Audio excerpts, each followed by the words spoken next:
per assistir a aquesta roda de premsa. Bé, la setmana passada vam tindre una molt bona notícia, com saben, que és la renovació de la nostra distinció de Ciutat de la Ciència i la Innovació en la nostra ciutat. Vila-real va ser referent, en 2011 va ser la primera ciutat de la província de Castelló en obtindre aquesta distinció, que no és merament apuntar-te a un club.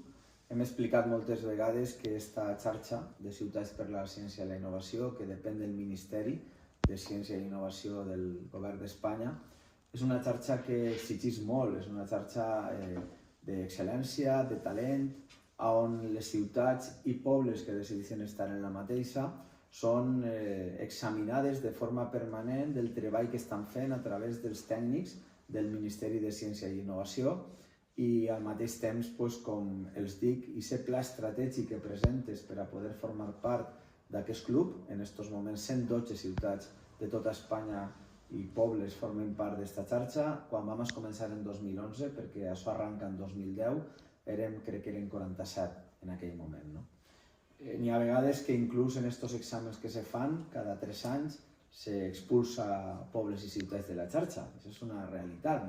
perquè si t'apuntes a una moda però després no seguissis una fulla de ruta dins d'un pla estratègic i apostes per el que realment estàs plantejant que apostes, que és per la ciència, per la innovació, per la tecnologia, per canviar la cultura i generar una cultura innovadora més potent en els nostres pobles i ciutats, per fer alguna cosa que els ajuntaments no era habitual que feren, que era ciència, innovació i tecnologia, i que parlen l'idioma dels nostres instituts, dels nostres col·legis, de les nostres empreses, de la nostra societat civil, perquè també innovació se fa des del punt de vista social, no només tecnològica o empresarial. El que intenta és premiar les bones pràctiques en el foment de la recerca, el desenvolupament i la innovació, com els he dit als centres de secundària i batxillerat de la nostra ciutat. Cada any donarem un número, que en aquests moments no tenim tampoc limitat, depèn de les propostes que n'hi hagi damunt de la taula.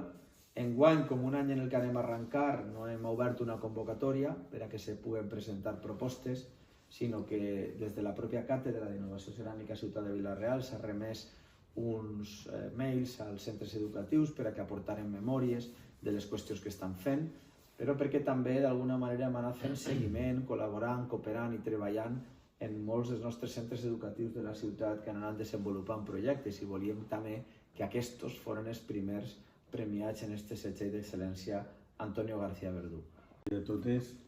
moltes gràcies, senyor alcalde, per la presentació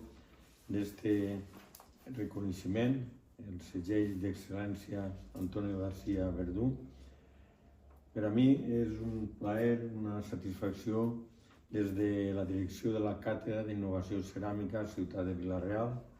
És una càtedra la qual se financia a través de l'Ajuntament de Vila-real des de l'any 2012, que ja portem una resta d'anys en el tema. Una iniciativa que va partir a través del senyor alcalde en aquell entonces i que, entre altres objectius, estava el divulgar el coneixement científic en tots els aspectes, d'una manera molt transversal. I aquesta divulgació va també dirigida com un objectiu principal a motivar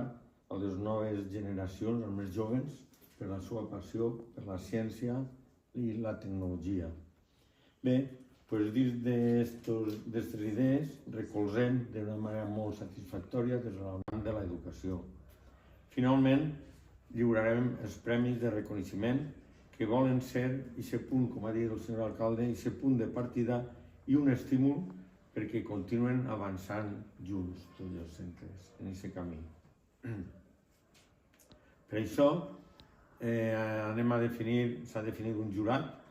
i aquest jurat, el qual estarà presidit per el director de la càtedra, per mi mateixa, i comptarem figures tan excepcionals com va ser la presidenta de la Fundació de la Caixa Rural, doña Sònia Sánchez Bosquet. També comptarem en la figura d'una gran científica que tenim en aquest poble, com és la doctora María Jesús Vicent, la qual acaba de rebre el Premi Jaume I en transferència. I comptarem també en el personal tècnic de l'Ajuntament, Com a secretaris estarà Lluís Juan, que és el cap de l'Oficina de Provisió Econòmica i Innovació, de Lourdes Soler, que és la responsable tècnica d'educació, els dos de l'Ajuntament de Vila-real, les regidores Anna Torres, d'Innovació, i la regidora d'Educació, Anna Vicens. També comptarem en un responsable de la Càmera de Comerç de Castelló. En aquesta reunió decidirem el reconeixement dels premis. Orgànica de ser el padrí i promotor del seu nomenament com doctor honoris causa de la Universitat Jaume I. A mi va ser una gran satisfacció personal que el món científic obria per primera vegada històrica a una persona del camp de la ceràmica en aquest honor tan alt.